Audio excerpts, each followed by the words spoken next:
Hello, my name is Jacob Berger, and I am here to talk to you today about the benefits of Orff pedagogy in the special education classroom. This talk is based on the research of Shirley Salmon, who is the president of the International Orff Schulwerk Forum in Salzburg, Austria, as well as one of the world's leading Orff music educators. So just to start off with a little bit of background, Karl Orff was a German composer and music educator who is best known for his cantata entitled Carmina Burana. In 1961, Orff established his own teaching institute in Salzburg, Austria. This institute was specifically aimed at elemental music instruction as well as dance instruction. This is where the Orff approach to music education really began.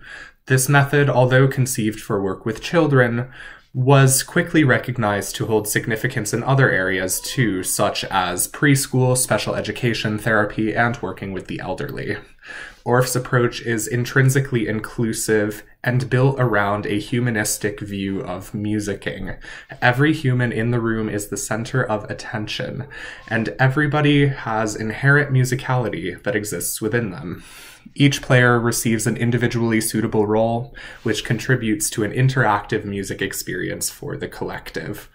This approach is really ideal for groups of mixed ability as well as special education classrooms because it provides a framework for differentiation based on individualized needs. In the ideal Orff classroom, no student should ever be over or under challenged. So something that I really do want to emphasize is the way that Orff pedagogy lends itself to differentiation. Because it is built in that everybody receives an appropriate task of equal importance, this type of lesson is really adaptable. Additionally, these types of Orff instruments that are pictured on this slide come equipped with removable bars. This really lends itself to an adaptive music environment because if you have a student that requires some of the bars to be removed just to make sure that they are hitting the right bars at their level, you can adapt these instruments specifically to the cognitive level of your students.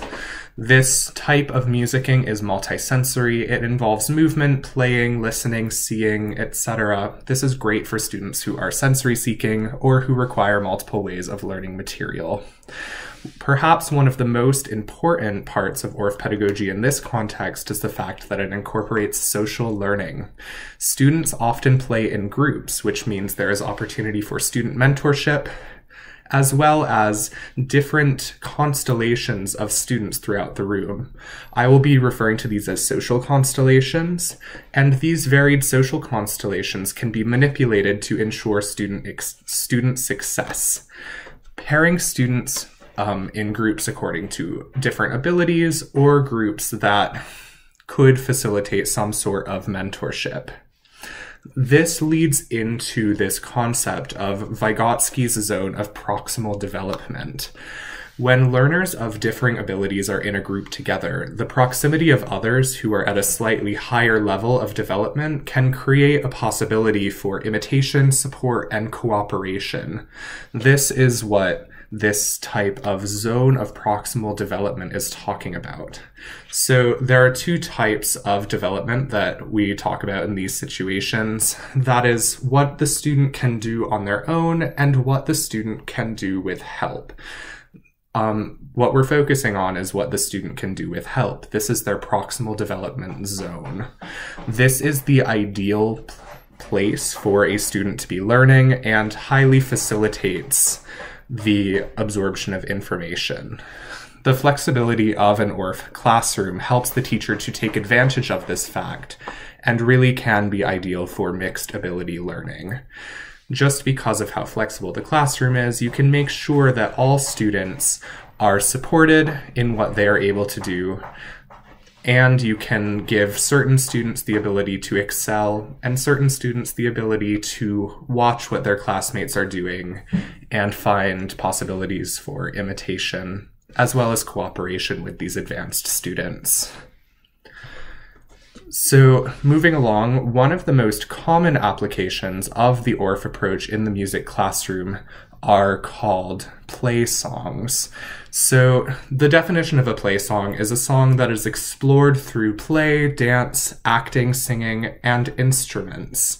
Orff really believed that the child must be allowed to play to express the internal externally. These play songs can have many different focal points, such that they can accomplish different things for your students. These can look like practicing sensory awareness, movement through space, dancing and improvisation, voice and language, offering play materials like scarves or balls, things that the students can use to express the arc of the song. You can offer instruments, either their textural instruments or the Orff mallet instruments like were shown earlier, anything that can get the students making sound that goes along with the song and story. You can also have your students practice visualization in the form of drawing or creating listening maps, and practicing social forms by working in groups. All of this boils down to this last bullet point on the slide labeled elemental music drama, which is essentially combining all of these elements of a dramatic, musical, and playful approach so that students can create a story and an arc that really communicates something and is hopefully fun and memorable. An example of one of these play songs is provided by Shirley Salmon in her article, and this is called the Owl Song. This song was written originally by Gerda Bechley, but was adapted with new lyrics by Shirley Salmon for use in English-speaking classrooms. The way that this game essentially plays out is that the students sing and play and accompany the song pictured on this slide, and when they get to the end of the night, one of the students becomes the owl. The owl flies through the town and picks a new student. When the owl picks you, it is your turn to go to the center of the circle and play whatever instrument is placed there. This is an improvisation exercise and can be really helpful for the development of your students. This game is extremely adaptable and can include all students in the accompaniment with appropriate instruments, whether they are atmospheric or whether you have students playing ostinatos on their Orff instruments. You can find something that is appropriate for students of every level.